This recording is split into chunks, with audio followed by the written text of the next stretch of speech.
Sant'Antonio di Padova, nato a Lisbona il 15 agosto 1195, era un giovane di grande umiltà e fede. Fin da piccolo si distinse per il suo carattere gentile e il suo amore per Dio. Educato da uno zio canonico, Antonio ricevette una formazione religiosa che lo segnò profondamente.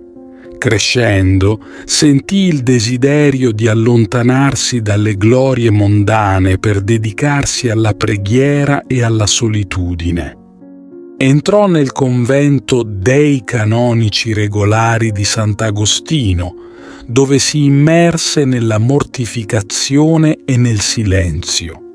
Tuttavia, il suo desiderio di servire Dio lo portò a unirsi ai frati minori, sperando di diventare missionario e, forse, martire per la sua fede.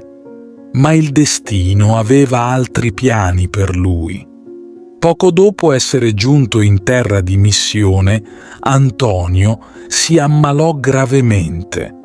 La malattia lo costrinse a letto, impedendogli di proseguire nel suo cammino.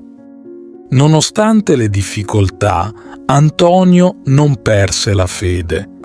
Decise di tornare in Portogallo, ma la nave su cui viaggiava fu colpita da una tempesta e naufragò sulle coste della Sicilia. Soccorso da pescatori locali, fu portato al più vicino convento. Quando si riprese, si recò ad Assisi, dove ebbe la gioia di incontrare San Francesco. Questo incontro segnò profondamente Antonio, che trovò nuova forza e determinazione. In seguito, Antonio iniziò a predicare in diverse città, tra cui Montpellier, Tolosa, Bologna, Rimini e Padova.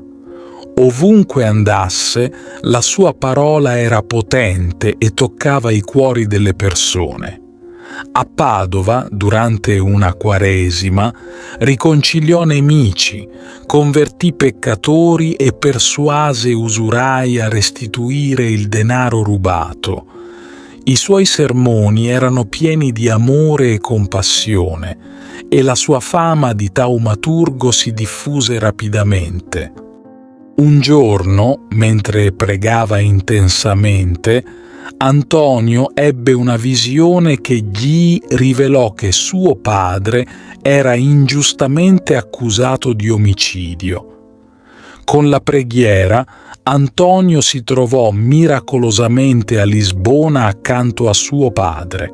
Qui richiamò in vita la vittima dell'omicidio, che indicò il vero colpevole, salvando così suo padre da un destino ingiusto. Sentendo avvicinarsi la fine della sua vita, Antonio ottenne il permesso di ritirarsi nel romitorio di Campo San Piero. Qui trascorse i suoi ultimi giorni in contemplazione e preghiera, immerso nell'amore di Dio. Morì ad Arcella, vicino a Padova, il 13 giugno 1231, all'età di 36 anni. Dopo la sua morte, i bambini di Padova gridavano: «È morto il santo! È morto il santo!». Antonio lasciò un'impronta indelebile nei cuori di tutti coloro che lo conobbero, diventando un faro di virtù e miracoli. La sua vita è un esempio di dedizione, fede e amore, e la sua memoria vive ancora oggi nelle preghiere di milioni di fedeli. Ti invito calorosamente a iscriverti al nostro canale per darci supporto e permetterci di continuare a creare nuovi video che condividono storie ed esperienze ispiratrici. La tua iscrizione è un prezioso sostegno che ci motiva a condividere più contenuti di valore e a diffondere messaggi di speranza, fede e crescita personale. Grazie di cuore.